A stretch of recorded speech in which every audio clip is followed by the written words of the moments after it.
aproveitar esses 20 minutinhos e passar com vocês sobre alguns aspectos que são extremamente relevantes quando a gente fala sobre esse assunto, que é o nazifascismo, são os regimes totalitários, tá? Aqui são os 4 personagens que remetem aos totalitarismos dentro dessa conjuntura, né? Os totalitarismos na Europa Ocidental. O Mussolini, o Francisco Franco, o Salazar e o Hitler, tá? Nos vestibulares, quando aparece essa gente, em relação ao Franco, o que mais aparece? E quem estiver anotando seria importante quando for estudar. Aparece a ascensão do Franco. Aparece sempre a Guerra Civil Espanhola. Tá? Foi através dessa Guerra Civil Espanhola e com o apoio dos nazistas que o Franco consegue chegar ao poder e instituir na Espanha uma ditadura com características totalitárias. Tá? Esse governo ele só vai terminar na década de 70. Tá? Quando aparece o totalitarismo de Portugal, aparece sempre a queda do salazarismo, né, desse governo totalitário, que vai se dar por volta de 1974, também na década de 70, quando você tem um movimento que a gente denomina de Revolução dos Cravos. Tá? Então, quando vocês forem estudar essa temática, se for para vestibular, fiquem atentos a esses 2 aspectos. Aqui, a derrocada, sempre aparece a Revolução dos Cravos, que promoveu a queda do salazarismo, e aqui sempre aparece a Guerra Civil Espanhola, o quadro Guernica, do Pablo Picasso, tá? Essa conjuntura sempre, tá bom? As características são as mesmas das características que eu já havia apontado anteriormente, tá? Quando eu falei do regime totalitário, eu citei um apanhado de características que são essas características aqui.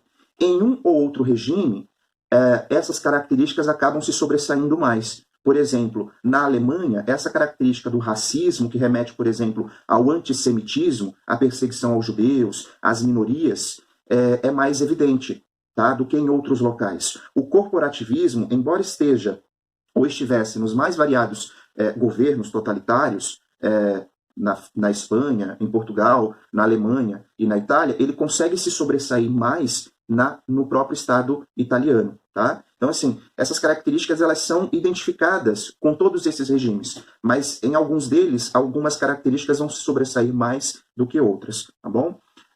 Aí, voltando aqui, quando a gente fala sobre o Mussolini, existem algumas datas que acabam sendo importantes, tá? Primeiro, pensar o contexto de surgimento do fascismo, isso é fundamental, tá? Entender que a ação dos fascistas se deu inicialmente através de milícias, que são as camisas negras, que atuavam para tentar evitar as revoltas, as agitações, as greves, atuavam em combate aos comunistas, em perseguição aos socialistas. Depois, nós temos uma outra data importante, que é a Marcha sobre Roma, que conduziu o Mussolini ao papel de primeiro-ministro italiano. Então, você acabou induzindo o Vítor Emanuel, rei da Itália, a promover o Mussolini como primeiro-ministro.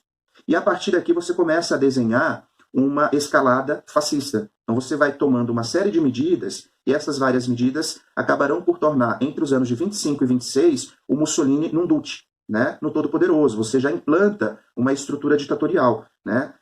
Os partidos políticos são definitivamente cassados, você vai ter só o Partido Fascista, as oposições perdem os seus mandatos na Câmara de Deputados, né? Você vai constituindo o fascismo propriamente dito. Tá? Então costuma aparecer essa data, esse evento, quando se estuda fascismo, costuma aparecer as leis fascistas que são colocadas neste contexto histórico, a Carta del Lavoro, né, essa Carta dos Trabalhadores, uma legislação trabalhista que tentava mediar o conflito entre as corporações de trabalhadores e as corporações do patronato, né, ou seja, dos patrões, e o Tratado de Latrão. Tá? Então esses eventos, por isso que eles foram mencionados no vídeo e estão colocados aqui no slide também.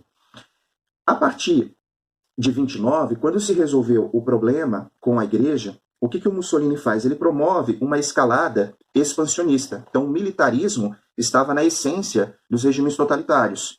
E aí você coloca em prática esse militarismo a partir do expansionismo territorial. O que você faz? Você vai empreender conquistas, sempre partindo de um imaginário romântico. Você vai pensar o passado italiano como um passado de glória. Então você vai romancizar esse passado e você vai tentar reviver esse passado, né? E aí tentar reviver esse passado significa reconquistar territórios, tá? E aí por isso você tem um processo, por exemplo, de ataque à região da Abissínia, atualmente a região da Etiópia. Então, a constituição de um processo expansionista, tá bom? Então, esses aspectos, eles são aspectos fundamentais quando se fala do fascismo.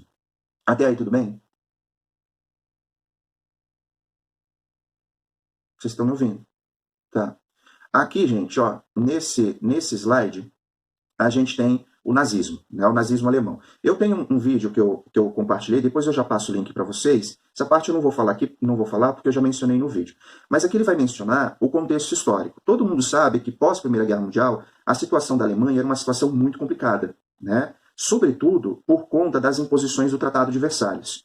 A Alemanha, antes mesmo do término da guerra, havia se transformado numa república. O Kaiser, o imperador alemão, havia abdicado e você constitui uma república. Um governo que se pretendia parlamentarista e que, de certa forma, tentava copiar o modelo existente, o modelo liberal, o modelo federalista, existente na França, existente na própria Inglaterra. Tá? Só que é uma conjuntura de crise, né? A Alemanha perde territórios, a Alemanha está endividada, ela está numa conjuntura de agitações populares, agitações sociais, greve, desemprego, fome, miséria, crescimento do Partido Socialista, né? Havia um medo das elites lá da Alemanha, mesma forma que aconteceu na Itália, de que essa conjuntura de crise pudesse resultar, por exemplo, numa revolução socialista, né, a exemplo da revolução que havia ocorrido na Rússia. Tá? E aí foi em meio a essa conjuntura que surgiu o Partido Nazista. Tá? E aí esse Partido Nazista ele é desenhado em 1919 e é em 1920 que efetivamente ele ganha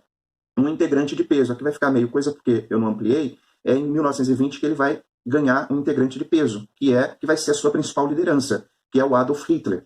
E o modus operandi, ou seja, a ação dos nazistas, vai ser a mesma ação dos fascistas italianos inicialmente. Então, se lá na Itália você tinha os camisas negras, aqui você vai ter os camisas pardas, as SA, né, que promoviam as perseguições aos opositores, da mesma forma que lá na Itália era feito. Quem vai sustentar esse partido? Setores da burguesia. Os industriais temerosos dessas agitações sociais e de que essas agitações sociais pudessem resultar numa revolução. Sobretudo porque havia, neste contexto de crise, um aumento de deputados, um aumento de votação para o Partido Socialista. Tá? Então, você tem todo um processo de financiamento desse partido nazista.